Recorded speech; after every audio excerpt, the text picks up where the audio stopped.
And welcome back to another episode of TWiP Weddings. My name is Bruce Clark, and once again, I am joined in the co-host chair by one of my usual co-hosts, Mr. Brian Caparici. Good day, Brian. Good day, good day. How's it going? No, good. It's good. No Robert Evans this week. Robert is on a secret assignment with Sony this week, so he's unable to join us this week. But we do have a special guest this week. We are really delighted to have Rob Adams from Rob Adams Films join us. And Rob is here to talk to us today about wedding videography. So, hey, Rob, how are you?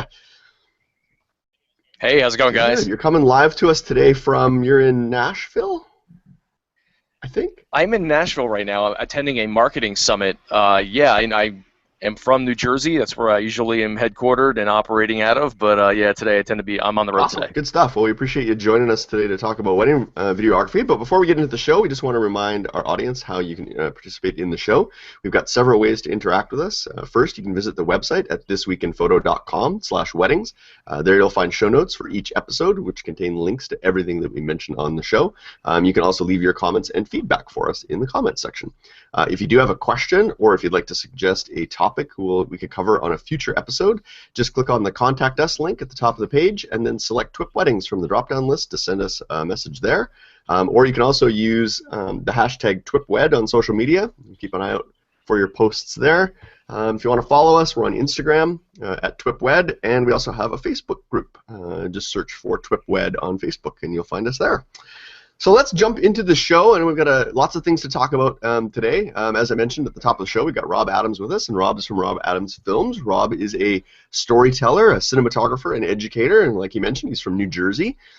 You've shot, Rob, I said in here in the notes, I said you've shot and produced over 500 wedding videos. Is that? Yeah, I've kind of lost count over the years. All I know is I've been doing it for almost 20 years. I shot my first wedding back in 1997. Showing my age a little bit, yeah. Yikes. And your work's been, I've seen you've been an educator, I've seen you on Creative Live, I've seen you, at conferences. Your work's been published, all over the place. Martha Stewart Weddings, Green Wedding Shoes, Junebug Weddings, all kinds of good stuff. So we thought it'd be awesome to get you on. We've had lots of requests to talk about wedding videography and the world of wedding videography, because it's a whole other, realm of photography or videography, right, and photography that we talk about. So just a brief introduction. We gave a little bit of background on who is Rob Adams, but a little bit more about your background. How did you get into doing wedding videography? Oh man, when I was in college, I went to be an art student, and I used to draw and paint growing up, and I thought I was talented in that realm. And then I got into school, and my first day in class, the instructor held out his hand under an overhead light and said, "Draw this." And I started to sketch the hand, and I looked to the right of what the guy next to me was doing and to the left of what the girl next to me was doing, and I realized that my hand looked more like E.T.'s hand than anybody. And I said to myself right there, I said, I'm not going to make it. And it was just one of those things I knew in my mind. It was like, not like I'm lazy and didn't want to work toward a goal of getting better. I just knew I didn't have the inherent talent because theirs was so damn good. I was like, oh, God. I got to find something else to do. So I kind of peed away my first year in college, just doing normal freshman stupid college things. And then a buddy of mine came to me and said, hey, man, you got to declare a major. I know the art thing's not working out for you. Why don't you try RTV, which is the radio television program? Oh, yeah, okay. So I moved over to RTV, and I mean, you talk about a fish taking the water. I dove in head first. Not only did I love the environment of being in a control room with cameras and lights and a stage, but it was more about the being able to looking at the equipment and saying, I can create something out of this stuff. I know I can. Wasn't long before I was helping everybody produce their projects, and actually this was right around the time that the first version of Adobe Premiere was launched on an old Apple system. Okay. You're way back then. Oh, we're talking 1994, and I ended up teaching my instructor how to use it. So I was actually teaching the instructor nonlinear editing when nonlinear editing was so new to the industry. I mean, broadcast outlets haven't even picked it up yet. This was merely, software-based, and it was only used in very, very exclusive environments. So I picked up that very quickly. And back in the day, everything was analog, so you had to digitize everything. So even just getting analog footage from a tape into a computer was a monumental feat. And I was able to kind of do that. So it just springboarded from there. I mean, that's how I got into it. And the next thing you know, I went from ENG, electronic news gathering, to EFP, electronic field production. And then before you knew it, I was just producing. I was doing the first paid gig I ever got was I actually filmed a pig operation for the medical school on campus. And the doctor, who was teaching the class or the residency, whatever it was, came to me and said, listen, we're going to be filming this class on how to do a tracheotomy on a pig. Can you film it for me? And I did. I was excited. I walked in there with 3 cameras, VHS, of course, and mounted one overhead. I was just pretending like it was one of those hospitals. Remember those surgery shows that you used to see on TV? ER or yeah. Well, no, I mean, not even the dramatizations, the reality show ones where you actually watched a live surgery on TV. Oh, okay. I tried to replicate that format, and I nailed it. And I was like, oh, this is great. I'm gonna do this, and then I just started producing reality show segments for I started working for production companies that provided content for MTV, which is what brought me back to New Jersey. And I started working in radio and TV, and I was doing all this production for all these different places. And then weddings sort of fell into my lap because I realized that you can't live in New Jersey or Manhattan on $19,000 a year, and that ramen noodles don't make for a sufficient diet. Right. So, I had to find a way to make more money, and a buddy of mine who was a wedding DJ said, "Hey man, you can come stand behind the booth with me at weddings on weekends, and you can just pretend like you're working as a mixer, and I'll pay you $75 or whatever it was." I said, "Sure." And first wedding, and I'm watching the video. I was a very large gentleman standing behind a very large tripod with a very small camera on it, about 12 feet in the air, and a car battery attached to the camera. And he was filming, people dancing on a dance floor overhead with a direct light in their face. And I said, this guy doesn't know what the hell he's doing, in terms of production. And I decided to strike up a conversation with him over dinner, and I asked him, if you don't mind me asking, what do you charge to film a wedding the way you do it? And he told me $1,200. And that's more than I was making in 3 weeks. And I was like, I'm in the wrong business. So I went out immediately and found somebody who needed production on the wedding end, and I learned the business, starting out filming 1,500-person weddings for the Sephardic Jewish community of New Jersey and Brooklyn. And the next thing you knew, I was doing 60 weddings a year, and I was making more than I ever made in my life. And long story short, if it isn't long enough already, about 3 or 4 years later, I realized, why am I running somebody else's business? Because I had actually teamed up with somebody who I was doing all of his production and sales, and I springboarded him into the regular wedding American market rather than this niche community he was in. And the next thing you knew, I started my own business in 2006, and here we are today. It just kind of snowballed from that point. Yeah, so here we are. From pig tracheotomies to wedding photography. Seems like a natural exactly. Right, it's a natural course of events, right? Yeah. Brian, that's how you got into it, right? Actually, it sounds very similar to mine. Yeah, I was actually just photographing him for bumblebees though instead. So bumblebee trachs to wedding photography. Yeah. So you had to use a macro a lot. I'm assuming. Yes, absolutely. Yeah. Nice. Macro photography happened. Nice. So wedding videography, I think we've all sort of either encountered it as still photographers. Brian and I are both primarily still photographers. So Brian, what's your take on what do you see are some of the differences? Then I want to get Rob's take on it, but I want to hear Brian's side. What do you see are the major kind of differences between still photography and wedding videography in terms of storytelling and? It's funny because Bruce, you and I were chatting off air beforehand about this a little bit because maybe about 3 years ago, I brought in a studio manager to work at my studio, and she had a keen interest in getting into video, and so we started to adapt doing video in our business for our couples. We did some commercial videos and things like that, and before then, I always had this sort of belief or this understanding that, like, well, I'm a visual storyteller as a photographer. Like, my camera is my tool of choice, but I could do it in other mediums too.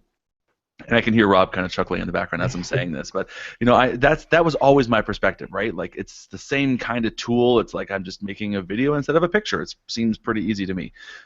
So we did it then. We did it actually for 2 seasons. But what I learned in those 2 seasons is that creating a video, a well-produced video, a well-edited video, one that has cohesion and one that sort of has a good flow to it, is so far away from being a good photographer that they're almost like completely separate spaces. And I think it's really hard to understand that until you actually get into it yourself. Yeah, go ahead, Rob. Let's get your thoughts on it, because I know I'm going to guess you have a strong opinion on this. Oh, no, I didn't even mean to interrupt. I was just agreeing with Brian. I mean, most people don't realize that it is it's a whole separate space. Yeah. I just went to NAB out in Las Vegas for the first time. Oh, cool.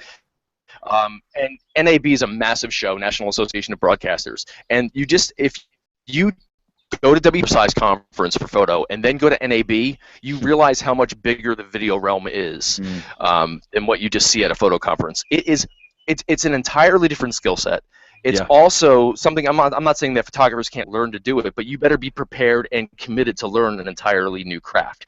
Because yes, some of the principles of photography apply. I would say many of them do apply, but how they are applied and how they are executed is completely different. So it really, I mean, that's all. I mean, that really kind of sums it up in terms of the differences between the 2 spaces. But it is challenging, and there are so many more things that can go wrong when you're dealing with motion, the element of time over, focus over time, exposure over time, exposure as the camera moves into a new environment, just the difference between light by a window and light away from a window, and then you have to shoot a scene in that context.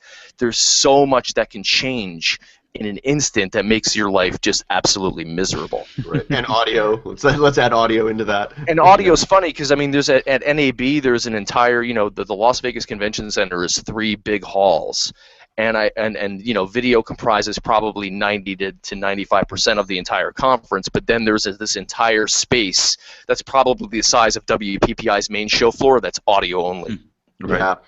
So do you think, so obviously, there's some of the tools, like photographers these days, we're equipped with a lot of the tools, and I think there was a movement, I don't know, when did Reverie come out? Yeah, probably like 7 years ago, I think, 6 or 7 years ago. 2007 or 2008, I want to say. Yeah, and there was kind of this buzz around that time that all of a sudden it was like, oh, okay, now photographers can also become videographers because you have these amazing tools in your hands. How do you see that? Like, I don't see that that's really come to fruition. I think the way that maybe the hardware manufacturers thought that might happen, right? Well, you have to remember something. They gave the camera, when the 5D Mark II came out, they handed it to a guy who's done commercial film production. Right. Right. They handed it to Vincent LaFerre, who's got experience working with ARRI and in major motion picture camera equipment. So yeah, of course, he was able to take this tool that had large format sensor capability and adapt it to something to make a short film. But no, and of course it was a marketing tactic. But in a lot of what the Mark II did for event cinematographers like myself was it changed the game. It gave us a tool that before was so that does something that was so complicated to do beforehand. You had to have special equipment that did that, and then it wasn't it wasn't exactly portable enough or pliable enough for weddings and events. So this changed the game in the sense that we now had a tool we can have $100,000 of production value in a $3,000 camera body, and that was incredible.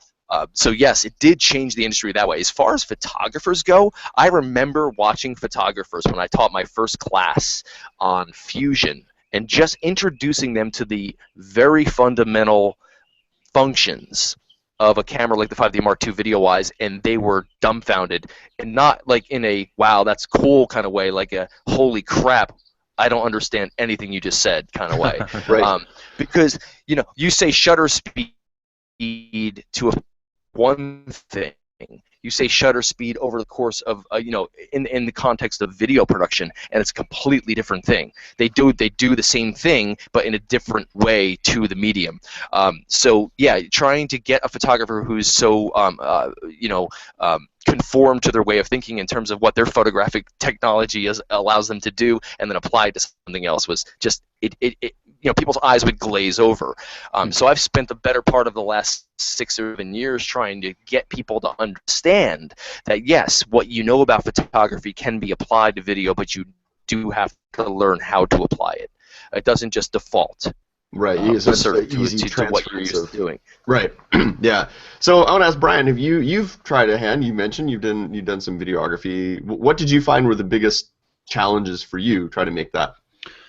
I think the core idea of what we do, right? I mean, as a photographer, I'm a storyteller. Like, we know that, we preach that, that's what it's all about. And at the core, your job as a cinematographer or a videographer is still storytelling. So I think that at its principle stays the same, but I think that's where the similarities stop. I think storytelling through video, like even technical stuff aside, right? Like what Rob is mentioning with the shutter speed and exposure and motion and stability and all those kinds of things. All that stuff aside, let's say you can even figure that stuff out, because that stuff can be figured out. Storytelling as an art form for a cinematographer is completely different than storytelling for a photographer. And I think that's where the biggest disconnect is for photographers that try and do video, because they bring the principles they know of storytelling from making a still image into making a moving image, into motion. And I think that's where the biggest disconnect is, and that's why you have these videos that are put together that look so choppy. It looks like it's just shot after shot after shot after shot without any thought going into how that's put together and how that story is being told. Yeah, one of the things that has made my films, I think, stand out is, and this is not a bragging thing, this is purely if you just an observational thing. If you look at my films and what the other guys that do it really well are doing versus most of the rest of the industry, is that we pay attention to screen direction. Screen direction is an art, and when you don't have a scripted sequence, when you don't have a script, when you're not going into a job or a shoot with a shot-by-shot list of what, or a storyboard of what things are supposed to look like, and then to sit down in an edit and create screen direction you have and how you've shot is a very, very difficult thing. And I think what we pay attention to is where the eye moves on the screen. So when I cut together a film, I'm always thinking, the compositional difference between wide shot and extreme close-up, or extreme left and extreme right, or just medium, avoiding jump cuts, which is just two similar shots that are cut together. Or when you're doing dialogue over the shoulder, do you see a little bit of the person that is looking at your subject in the foreground, or do you not? And how does that tell the story? Is that confusing? You're always constantly asking yourself, is this confusing to my viewer? Am I slamming their eye against the wall by cutting from this shot to this shot? Right. And that's what makes a successful edit, I think. And if you don't shoot correctly, you don't have the ability to do that in post, at least not in the traditional sense, without a lot of effects and boxes and cheesy stuff like that. Yeah. So you're really, if you're just looking at a direct narrative cut of video shots that you put together, you really need to shoot intentionally in an unintentional environment, and that is the challenge. That's the hurdle to overcome to be a good event cinematographer.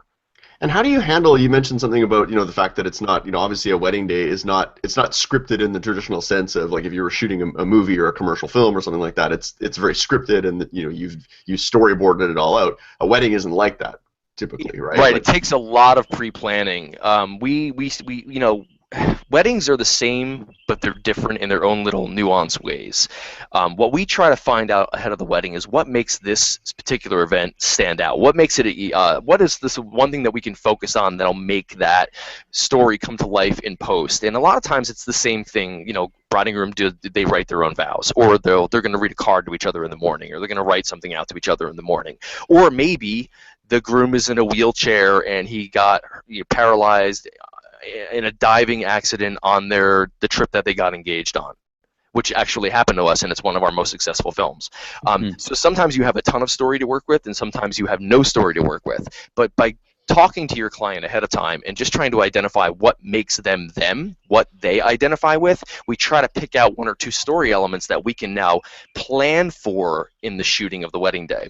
But aside from that, if you don't have story that you're going to focus on, we have to be very intentional. We walk into environments knowing, and each of my shooters knows their role. They know exactly what they have to do in that particular circumstance to achieve a clean edit later on.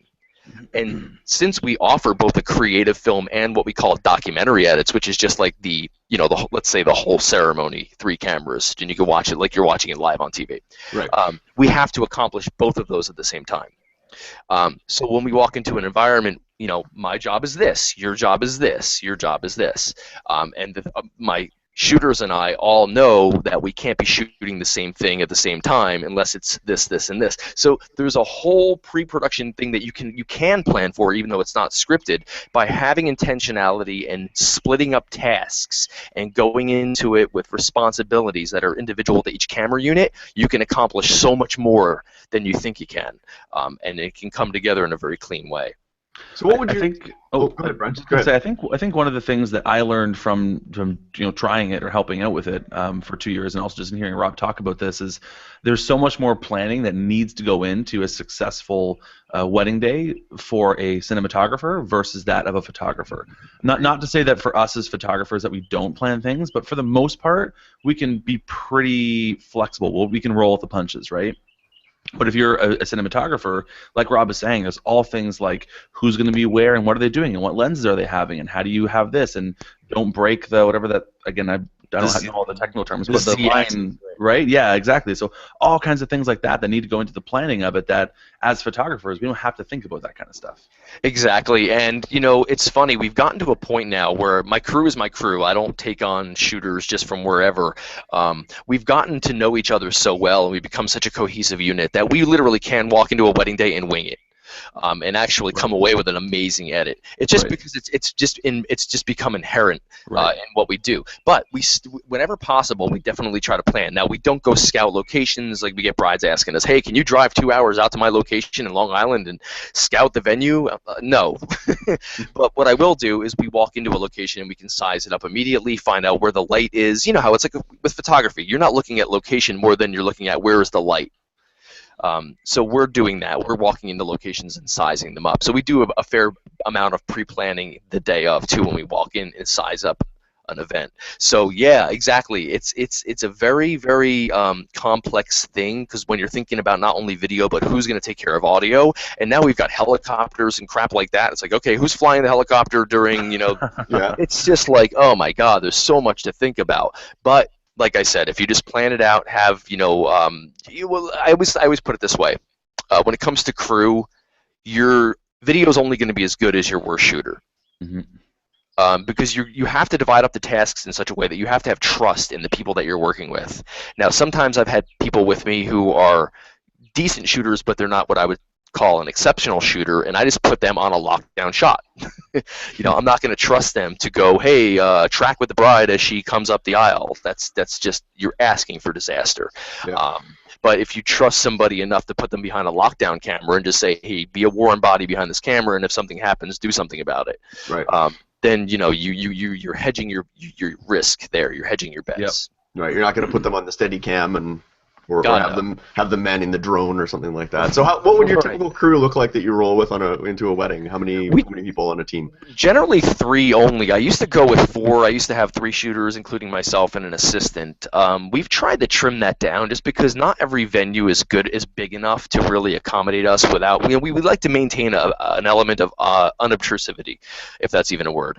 We want to be like ninjas, and it's hard to do that with a larger crew. Right. So by our standard formula is this. We have a primary shooter, which is myself. We have a second shooter who's basically has the same skill level, if not better than the first. One of my second shooters is freaking, he's a freak in nature. He's just so damn good, and he's a still photographer too. So he understands light, he understands composition, and he brings all that to the table with a really solid video skill set. So he and I can team up, split up in the morning. I go to the bride, he goes to the groom, then we come together for first look or ceremony. And then our third shooter is a logistics/shooter.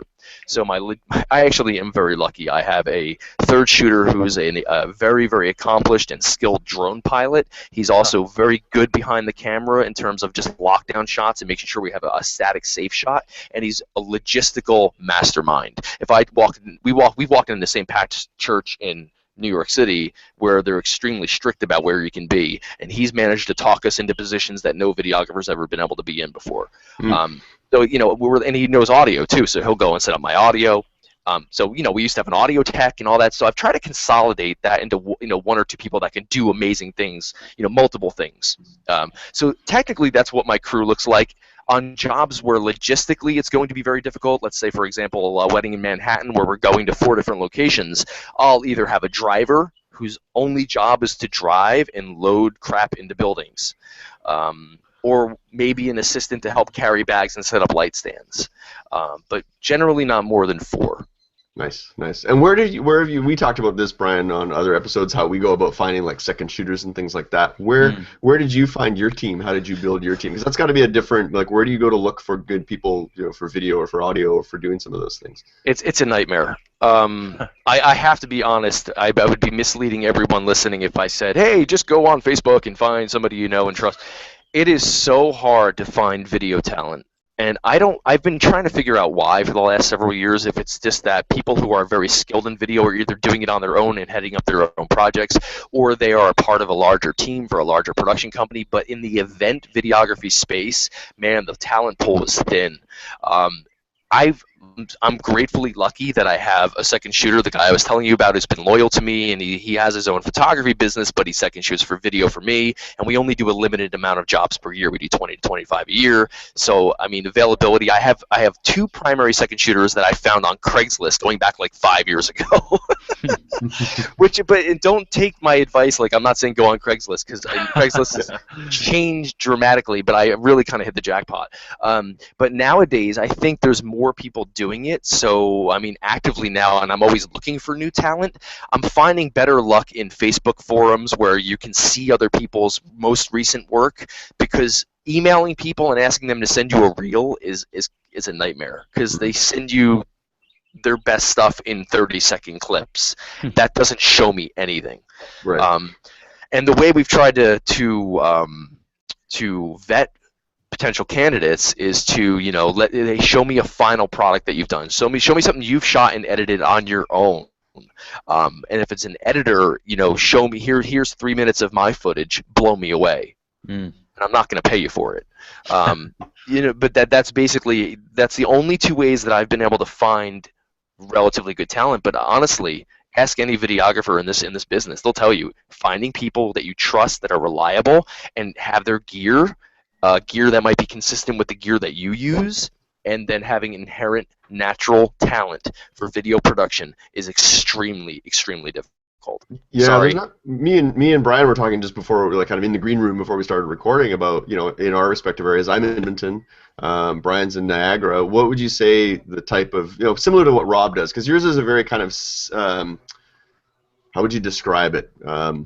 It's not like the old school like camcorder. It's like watching a feature length kind of movie. Like how would you describe it, Brian? I'm doing a horrible job of describing it, but no, I mean, I think, like, in my opinion, that's the real difference between cinematography and videography, right? Like a really well produced and well edited, well graded, with a nice sort of level of cohesion and flow between it. I think that's the difference. In my area here in Niagara, I'd say like 80% of the industry is still the old big camera on the shoulder, very choppy, no depth, no color, no grading, very kind of like static to look at, but also it's like 25 minutes, right, is what you're going to get out of it. like a Whereas whole you look movie, at something, kinda. yeah, it's a whole movie, which is cool, or if not 25 minutes, it's like 7 hours, right? It's like the whole thing, they just like literally press record, press stop, and then at the end they say, here's your VHS tape, right? Yeah. Whereas I think guys like Rob, they're doing more of this like highlight, really beautifully edited, well thought out, well produced. It's got depth, it's got color, it's got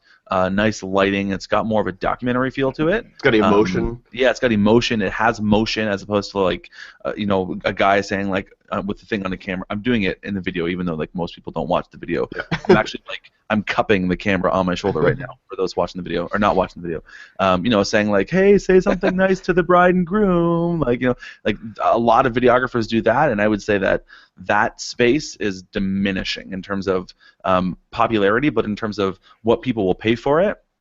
And I think that in and of itself, at least in my area, is making it so that maybe 15-20% of the brides here will actually have video, because that's what they associate video to be, or that's what they sort of assume video is, and they haven't seen the things like what Rob is doing, and there's not many guys here locally that are doing that style to sort of create some life or some new excitement out of a space that's sort of been around for a long time. Yeah, do you find that, Rob, with couples? Like, I know when we talk to a lot of couples, we say, are you going to have a videographer? And they're like, no, not really. And then we show them some work from people in our area that are similar to your kind of style, that cinematography, and they're like, that's really cool, I want that. But they haven't seen it. Do you find just generally the public is kind of a bit unaware of this type of wedding, cinematography? I think there's been a lot more awareness over the last several years. I mean, the brides that seek us out, because we give our pricing ahead of time before we even talk to them. The brides that seek us out, they know what they're looking for. However, there's still a large market for people who just want coverage. I actually started a lower-end brand this past year that does more of a coverage style because there's still a market for that, and it's totally separate from Rob Adams Films, but it's a market where people go, hey, listen, I just want somebody to set up a couple cameras and capture my ceremony and my reception. Can you do that? And I say, well, as Rob Adams Films, no, I can't. But here's my other brand where I'm going to send people out to do that. Right, so it's less cinematography. These are it's the just cameras, more, essentially. Yeah, so it's less cinematography. It's not produced and storytelling. It's just more here it is as it happened, basically. And, right, exactly. Yeah. And then there's still a lot of people that when they see our work, our creative work, they go, holy crap! I didn't know wedding video could be like that. That's the people that we try to target if they have money. Obviously. Yeah. But we've actually got producing primary product to 30-minute creatively edited, not like a doc edit, an actual creatively edited feature film that is,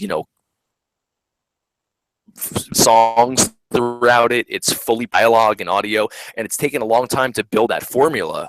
And that's primarily what I'm educating on now is how to do that, how to give something that's. See, here's the thing: people like short videos. They don't want to spend $6,000 to $7,000 for a 5-minute video. Right. You know? So if you want to command higher money, you better be able to offer something more. Yeah. So we've kind of mastered this workflow where we can charge 5 figures and give them something that's really value. Hey, I'm getting a 20-minute fully produced creative film instead of just a highlights video and then here's your ceremony, as it was. So that's where we've kind of broken the mold and busted into this higher end space, giving people more but getting paid a lot more to do it. Yeah, nice. That's good. So Brian had to duck out, so it's just you and I now, Rob. So I wanted to ask you because the bulk of our audience is probably still photographers, and we're starting to attract people that do video as well. But I want to talk about the relationship and kind of how you work, or how some tips and some advice you can give for working with videographers. So Brian and I were talking about our weddings, and I would say we were both about the same. Probably about 20% of the weddings that we shoot, they'll have somebody doing video. So what are some suggestions and some advice you can give to still photographers just to kind of get a good working relationship? Because have you encountered some difficult situations working with photographers or other wedding vendors that make it hard for you to do your job and vice versa? We've encountered it all. I mean, I think I could safely say with all honesty, I've seen it all. I've vendors who are well-known, very difficult to work with, also don't know what they do, and are an absolute pleasure to work with. And then the flip side, I've worked with what the heck they're doing.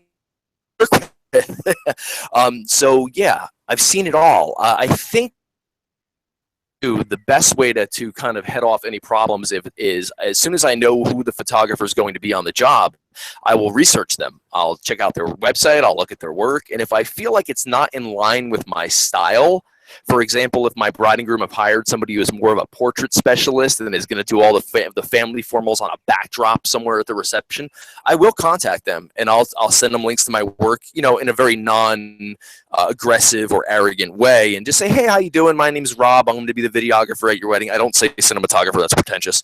Yeah. Look, I just want to introduce myself and just say, hey, I'm going to be meeting with the bride next couple weeks and going over the schedule. I'm good. The end of the portrait session just so I can work with them. You're welcome to shoot along. I just kind of like preempt my flow to them. mixed reactions. Sometimes it's like, oh, dude, I'm so glad you reached out to me. So many videographers don't do that. I wish more would. Thanks so much. I've checked out your work. It's really good. I'm looking forward to working with you. All the way down the line to responses like, really, like, who do you think you are contacting me? I'm going to do what I have to do, and you're going to shoot over my shoulder whether you like it or not. To no response at all, and then they end up being a nightmare on the wedding day. Right. I think it comes down to personality. I think it just comes down to personality. I think it comes down to how professional somebody is on the day of. Mhm. But I mean, as a photographer, from your perspective, check out, if you know you're going to work with a videographer, contact them. Or just I love it when photographers reach out to me first. Hey, man, even if they don't know who I am, listen, I just heard you're going to be the videographer. I just wanted to introduce myself. My name's Jim. I will be seeing you at the bride's house on Saturday morning. Looking forward to working with you. It breaks down barriers. It breaks down that tension, because we've all experienced that when you're standing there and in walks the videographer or the photographer, and you're going, "Oh God, what's this interaction going to be like? What is this day going to be like?" It's just head it off at the path. Be proactive. Be friendly. Even if you don't want to work with a videographer or you think they're going to be a pain in the ass, you're going to be able to work alongside them better, and you're going to be able to ask for things that you might need if you establish a relationship ahead of time. Yeah, totally. Yeah, that's been my experience for sure. Is it's the old, you get more, you attract more with honey than, or how's that saying? Yeah, with vinegar. You attract more flies with honey than with vinegar, right? Yeah, exactly. Yeah, right. So out of the gate, trying to establish that relationship right at the beginning, and then I find it just makes the wedding day go so much smoother, and you're more likely, instead of setting up this adversarial kind of relationship out of the gate, right? You want to set up a good working relationship so that again, you can do things for each other that maybe you couldn't do. Like, I've had one where I worked with a videographer where he ended up flying solo, but he had a couple of cameras, and I had mentioned that I was, at some point in the ceremony, I was going to go upstairs to get some overhead shots. And he says, when you go up there, do you mind, because I forget what he was shooting on, I think it was a Mark III or a Mark II or something. He goes, do you mind just stopping the recording and starting again, because it can only go for whatever it was, the 12 minutes. And he says, I'm by myself. He says, do you mind? I said, yeah, no problem. Right. So there was situations like that cropped up where we could help each other. Yeah, and it's a matter of networking and personal business relationships also, because I mean, you're gonna be able to leverage that at some point. Let's say, for example, maybe something happened, your camera froze during the kiss at the ceremony. Now you need to get a video grab. Well, if you've got a bad relationship with a videographer, asking them for a video grab to use in an album layout is going to be a monumental feat. Yep. So yeah, I mean, it just comes down to be professional, man. I can tell you some horror stories. I mean, I've worked with guys. Just recently I worked with a photographer. I will not name the name, obviously. But it was a guy who walked in, and listen, my style is very progressive. It's very new. It's very technologically savvy. And in walks a photographer who's got a bracket with a direct flash and a pole into the bride's prep, and then closed all the shades. And wanted to do everything with his flash, and we had beautiful natural light. And I'm like, bro, I'm sorry, I got to keep these windows open. No, I have to shut them because it's going to throw daylight in here. I'm like, listen, man, we're obviously on two different wavelengths here. We're on two different pages. Why don't you just go ahead and get your shots first, and then I'm going to have her undress and then do it again. And right away he's like, well, I don't want to do that because then it's going to take more time. It's like, well, we kind of have to find a middle ground here. What are we going to do? You're welcome to use your flash, but the windows have to stay open. Yeah. And I try to educate my clients. Listen, don't hire a photographer who's from 1942 and hire me. Just don't do it. You're asking for I can't do my best work if you're going to pair me with a photographer who's in a different millennium, literally. So, I mean, it just comes down to common sense in that respect. But we try to be as professional as we can, working with all photographers. And when we get feedback or when we get pushback, we just we let it slide off, because we're confident enough in our skill set that we can make a good film out of anything. But you always run the risk of somebody screwing it up. Right. Yeah, exactly. How does it work in communication wise, in terms of like staying out of each other's shots and things, like that? Because I know we run, that's one of the things sometimes if you're you mentioned like a small church or a church where there was limited space availability. How does that work? How do you kind of? Yeah, it'll depend on the location and what we're trying to accomplish. For example, I'll take first looks because they tend to preempt ceremonies. First look, I'll create a 180-degree arc, You know, with, you know, say if the bride's going to walk up to the groom, nobody's allowed to cross the Z-axis to the other side. So we'll create a 180 arc, and then I'll explain to the photographer, hey man, you can do whatever you want, just don't walk in front of our cameras and just try to stay on this side of the bride and groom in this arc. You know, and then we're going to reenact. So you're going to have plenty of opportunities to get different angles and stuff like that. And once they realize that we know what we're talking about, they can get more creative shots because they have more opportunity. It's the ones who close the gate and say, no, we're going to just do this, and then everything comes out like shit, including their stuff, because they don't know what they're doing. But we communicate in that way. And then ceremonies, we always say, hey, look, so I'm going to have one guy up in the balcony. He's going to have a wide lens on. So feel free to be in. I've given up putting a camera in the aisle. Like, that's just dumb. Because you can't stop a photographer from walking up the aisle. It's just not going to happen. And, you know, it's the ones that really want to screw you because they don't like you. They'll stand there chimping the back of their camera, standing right in front of your aisle shot. So we've eliminated that completely. Now we just do a far and away high static, and which is even beneficial for the film because then you see the whole church and it's beautiful. But we just say, hey, look, we have 270s to 200s on the sides. Just please don't walk in front of our cameras. If you need to get through, just duck under. And we're just going to ask you to just let's just stay out of each other's way. You know, like, I don't want to be in your photos. You don't want to be in my video. Let's try to do that. I think by being vocal and assertive and establishing authority early on is the key, because if you go into it and you're meek and you're a fly on the wall, the photographer's going to push you around, and you're just going to have no say in anything that happens. So we definitely assert authority in a very non-threatening way. I think we've become very good at that. Yeah. How about with guests and things like that? I know we have to deal with that. It's a fairly common thing, right? With a lot of guests and things getting in the way. Do you find that that's even a bigger problem on the video side, or you just kind of roll with that and that's just part of the natural events of the day? And no, I'm actually more of a jerk to the guest than I am to the photographer. Guests have no place. In my opinion, the guest does not have a place to stand up and take a photo during a ceremony. Sit your ass down in the chair and be where you're supposed to be. And I know it's a harsh perspective, but when we come at them, you know, again, very non-threateningly, but we will approach and say, listen, you really need to sit down because there's a lot of photographers here and you're kind of in the way. Immediately, I've never gotten a response other than, oh, dude, I'm so sorry. And then they sit down immediately. Right. But if I come over to them and I'm like, sir, excuse me, I'm sorry. Would you mind just sitting down for a moment? They look at me and go, who the hell are you? You know, but if I walk up with authority, I can get them to move out of the way. Plus, we also have been encouraging our brides and grooms to have an unplugged wedding where they notify everybody ahead of time. I think that cuts down on about 80 to 90% of the people. You're always going to have one. You're always going to have the one that the guy's got a Nikon D70 and he just wants to stand up and be a part. He wants to feel important. Fine. We'll walk over to him before the ceremony and say, look, man, I noticed you got a camera. You're welcome to take pictures. You just got to stand by one of us at all times. You can't walk in front of us at any point.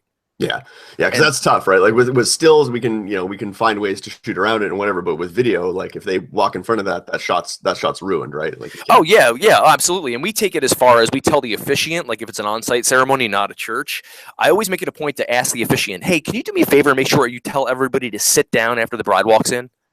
You'd be surprised how many officiants don't do that. And for photo, no big deal. You just move and get a different angle. I've got cameras on the sides. If people don't sit down, I have no shot of the bride and groom. Right. So, some cases. So it's really important that we communicate with all the vendors and just establish, hey, man, we are doing X. We need you to do Y. And that tends to work. Yeah, no, that's good. So that's some good tips and good advice.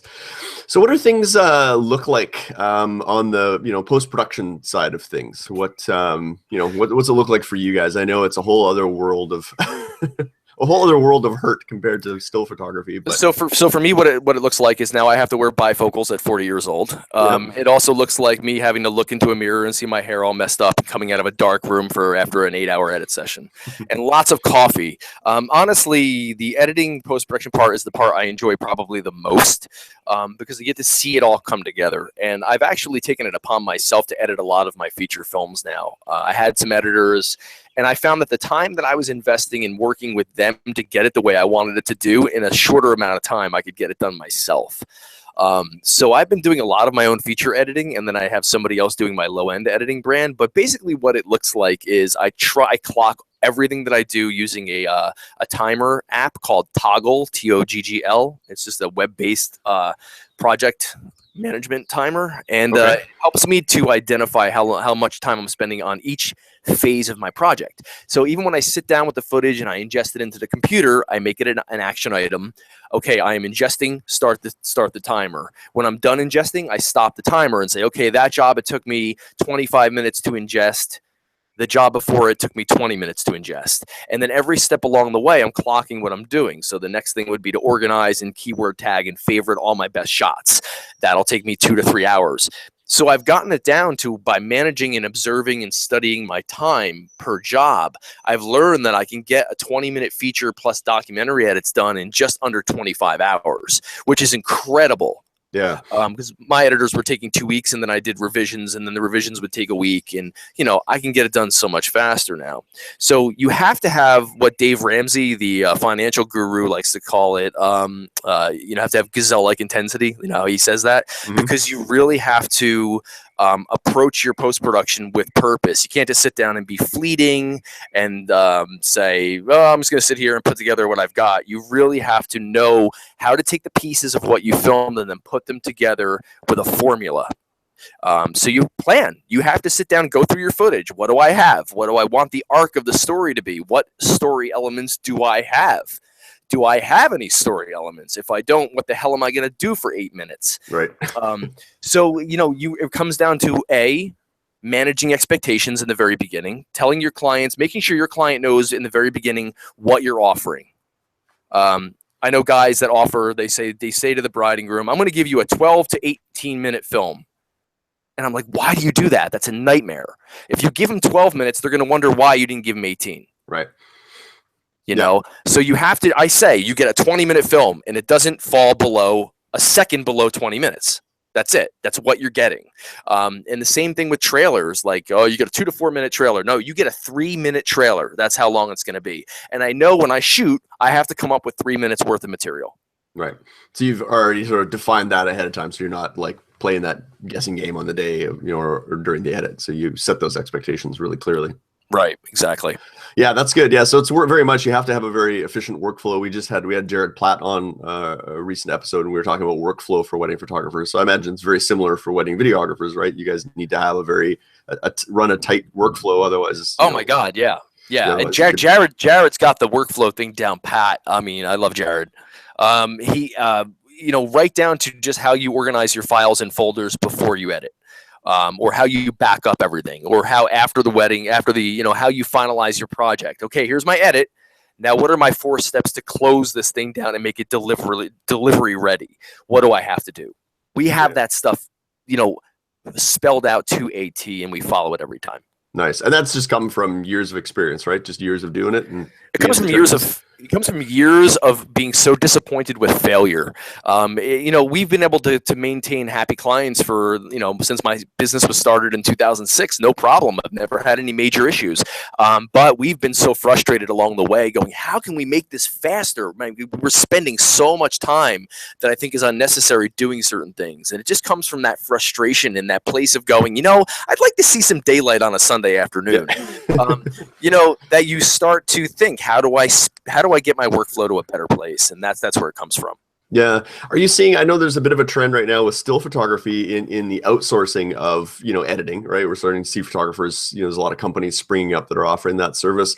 Are you seeing that on the video side, or do you find that that's more like, where do you find the storytelling? Is it more in camera, or do you find it's more the edit? Is that more where that happens for you? It's both, and you have to know what you're doing. I've seen some of the post-production services. I actually tried to start one a couple of years ago, and it failed miserably just because we could not take somebody's garbage footage and make it good. And the expectation was this needs to be good. And video is garbage in, garbage out. So if you give me garbage footage, you're going to have a garbage edit. So it was really tough to being in the role of an editor in a post-production environment for other companies, make it happen when that company, the production company, didn't know what they were doing.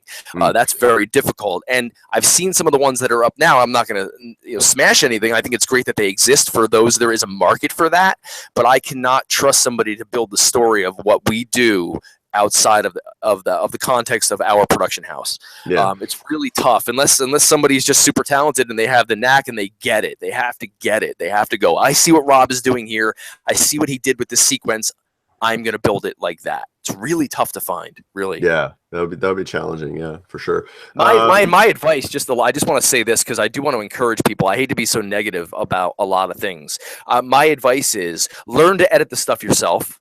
Really learn build it the way you want it, and then if you need to train somebody, show them how to do what you did.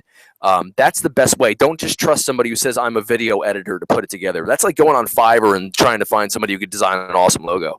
Yeah. It's kind of like, you gotta know somebody who knows you and your style. Yeah.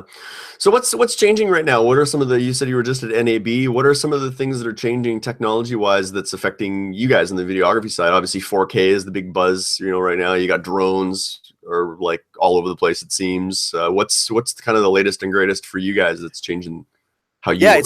It's really funny. I mean, talk about production value. What you can do now for relatively little money is just incredible. Like the drones, I mean, that's all the rage right now. It makes everybody into an aerial photographer / cinematographer, which is great. And I think the Ronins and the 3-axis gimbals and all that kind of stuff is making stability and the ability to get floating shots much easier rather than having to rely on the skill set of a steady cam or glide cam. Yep. That's amazing. Camera technology, I'm kind of disappointed. Canon, I feel like, is not stepping up to the event and meeting the needs of the event cinema world. I think I shoot with Canon, so I can say that. Yep. I use the C100 and C100 Mark II, and I love them. I think they're amazing cameras, but they're not 4K, and any 4K option on Canon side is expensive for what you get in a camera body. Yeah. Like the 1DX Mark II is a wonderful camera, but if I'm going to pay $6,000 for a cinema camera, it better have ND filters and XLR inputs. And a camera like the 1DX Mark II, while it may take amazingly gorgeous 4K raw video, it doesn't have the cinema features that I'm accustomed to using with a C100. So that's kind of a disappointment. Sony looks great. The A7S is an amazing camera, but the overheating issues in 4K are a problem. I need to be able to trust my gear. So that's a little bit disappointing for me. Do you think the rumors about the Mark IV, is it looking appealing to you of what you've heard or seen out there? Or? At this point, it's just rumor, and I've only heard conjecture, so it's really tough to put any stock or hope in it, especially since 2 or 3 NABs have gone by now, and Canon has just disappointed me on the event cinema end. I'm not saying Canon sucks. Canon's amazing. I love their high-end cameras. It's just when I have to buy 3 or 4 of them, it's just not an appealing option. Yeah. What about the world of, like, I'm seeing a lot now with like VR and 360 video. Is that coming into your world at all? Or are you I've been looking at it a little bit, and I think there's definitely a future place for it. It's just a question of how it's going to be adopted. It's almost like 3D a couple of years ago. Yeah. Everybody was like, oh, I knew guys that went out and bought 3D cameras and shot weddings with 3D cameras, and I was just kind of shaking my head like, yeah, that's not going to catch on. It's not going to catch on yet. Right. The VR thing is a little different. I think the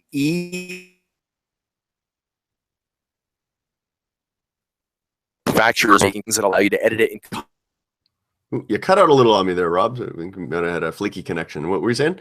And NLEs like Premiere and Final Cut. And to put that together, I mean, you could just plant one of those cameras at in an aisle or far away on a ceremony or even up close and just let it roll, and you've got this 360-degree dock edit that you don't even need multiple cameras to do dock edits anymore. Yeah. So that's where I see it going. It's like, okay, here, I'll cover your whole event by putting this one camera here, and then I'm going to shoot creatively with my team. Yeah, you cut out there. Were you talking about the Ricoh, like the Theta? Yeah. There's a couple of different ones on the market. I mean, I don't trust any Generation 1 technology ever. That's why I kind of waited until they ironed out some of the kinks with the DJI Ronin and the first Phantom, and I kind of waited. Yeah. But yeah, I'll be curious to see 18 months, 24 months from now where the VR space is, because I think it's only going to get better from here. Yeah. Have you shot at all with the? What do you think of the? What is it? The Osmo? Have you played with that? I haven't actually. I picked up a couple of them at NAB and I just played with them. I think they're great, but here's my thing. Like, it's the camera image is really nice, but when I fly with a Ronin or with a Steadicam, I like to use shallow depth of field. Yeah. So I like to kind of space myself out. I don't have a follow focus. I don't have somebody pulling focus, but I will maintain distance to shoot shallow and have a nice cinematic look. And the Osmo has got a great camera on it, but everything's going to be very flat. So if you're using it for wide shots and sweeping landscapes and room, overalls and things like that. It's fantastic. I love the portability of it. I think that's incredible. And again, if you can mount a camera on it that gives you that shallow depth of field, I think that's a game changer. Yeah, cool. Yeah, it's fun, this stuff. Hey, there's always more coming out and new tools, and we could probably do a whole show just talking about audio and all of that. But oh yeah, audio is a whole different space. I mean, there's some exciting stuff happening with audio right now, where I'm seeing manufacturers starting to get into the space of parabolic mics in a very portable and affordable space, where you can stand 30 to 50 feet away from a subject, point it at his mouth. It looks like one of those radar dishes. You see them on the sidelines at NFL football games. Oh yeah, okay. You can point it at somebody like very small. You point it at somebody's mouth from 20 to 40 feet away, and as long as you're on target, you get a nice clear, as if you have a mic up right on his face.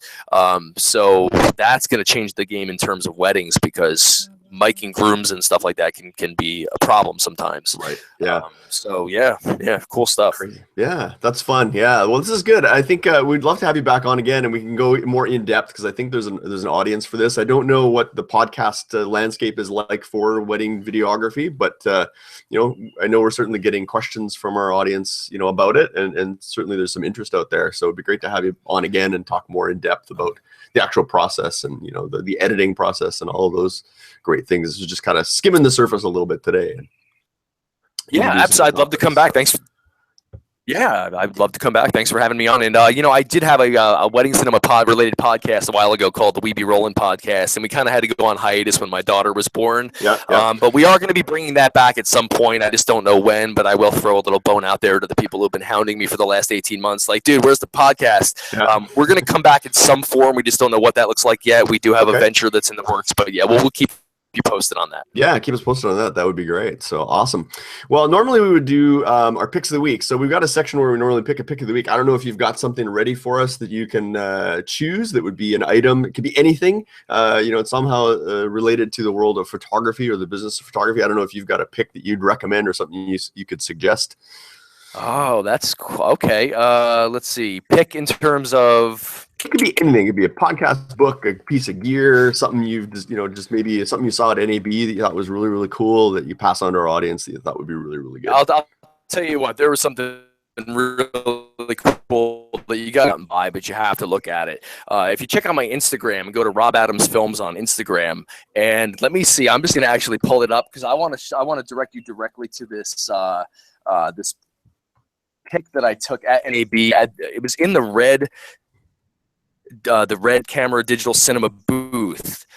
It's a robotic camera rig that is made by Precision Motors, and this thing is dialable to within a millimeter's accuracy for programming match move camera movements, and it's absolutely incredible. And if you go, I'm just pulling. I'm sorry, I know this is taking. You could edit. No, yeah.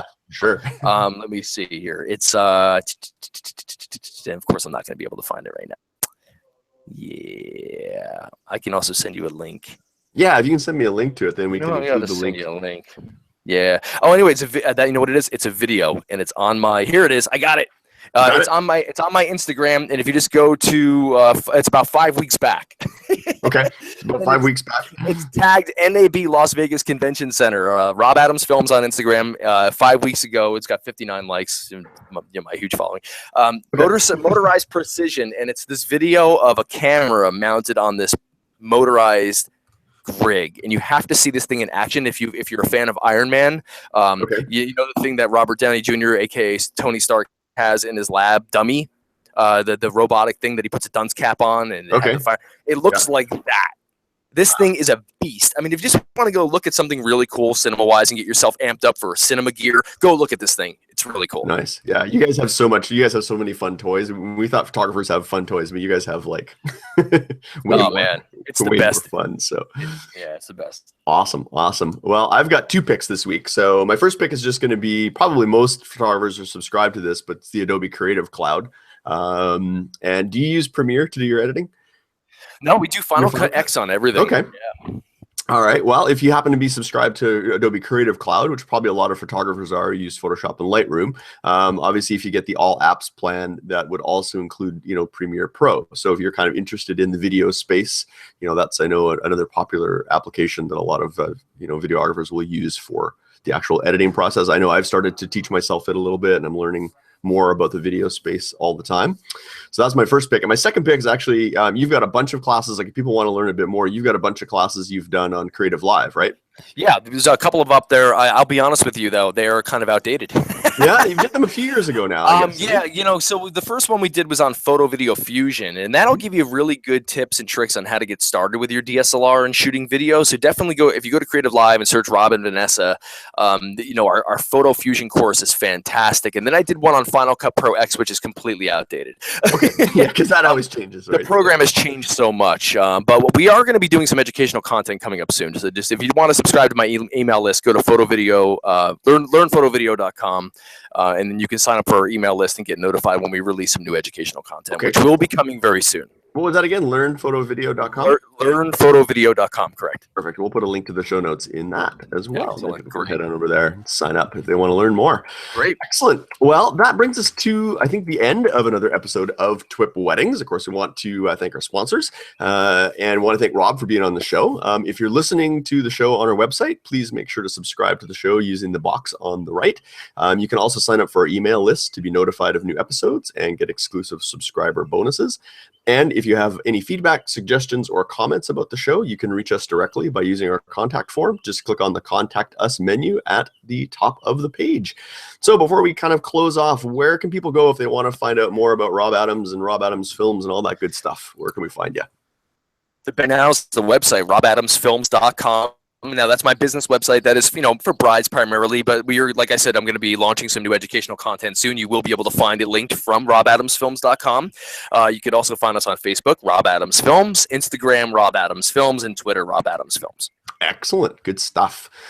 And of course, if you're looking for me, you'll find me over on my website, which is momentsindigital.com, or I'm at Bruce Clark with an E on most of the social networks, Twitter, Facebook, Instagram, all that good stuff. And of course, Brian and Robert will also put links to their presences as well, so if you want to follow along.